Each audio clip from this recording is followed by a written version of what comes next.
OK，各位大家好，我係天王星。今日呢，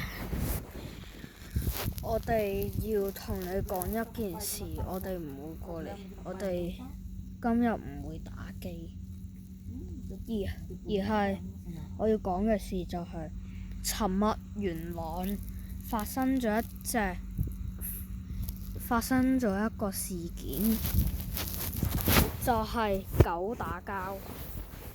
一隻大狗咬死咗一隻比熊犬，然之後隻比熊犬因為俾隻狗長期咬實唔放口，之後被送往獸醫急診，之後重傷不治死咗，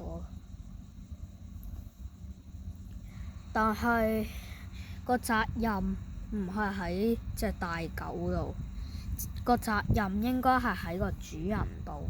點解隻狗咬隻細狗嘅時候，佢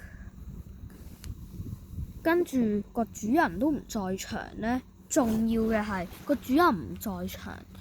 法律有責任將嗰個主人處決，最終應該我都唔知啊，我唔知之後點噶啦。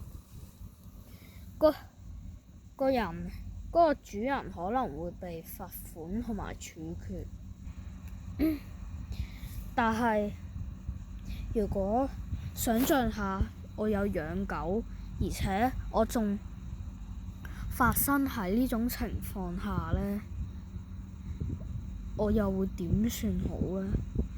仲有呢個就係我唔夠膽養狗嘅關係，就係因為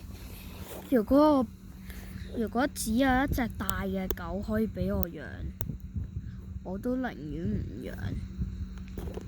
就係因為我驚狗啊。其實隻狗一咬我嘅話，然之後我又感染犬瘟，咁點算啊？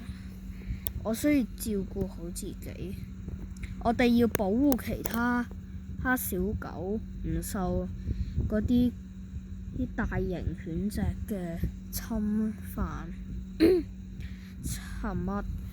尋日就係有一隻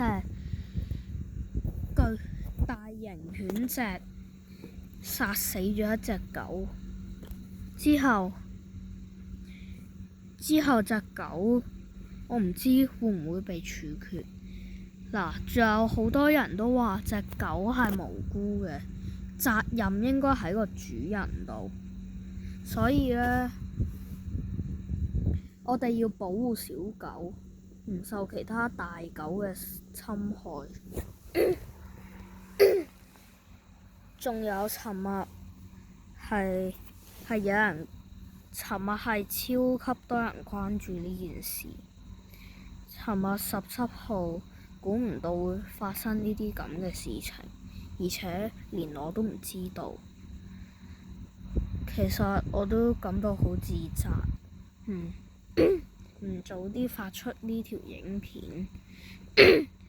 不過唔緊要，最重要大家一定要保護自己嘅小狗，唔受其他狗嘅侵害。OK， 我哋一定要保護小狗。大狗嘅侵害係會死人㗎，甚至大狗有可能會侵害小朋友、大人同埋老人家。佢會侵害我哋本身就比較弱小嘅人類，特別係我哋小朋友同埋老人家。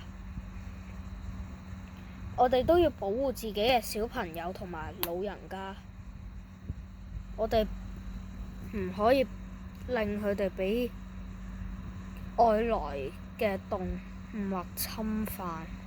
OK，我講到呢度就咁啦，拜拜。希望大家可以繼續關注呢件事。如果件事處理完，再同我講。OK，拜拜。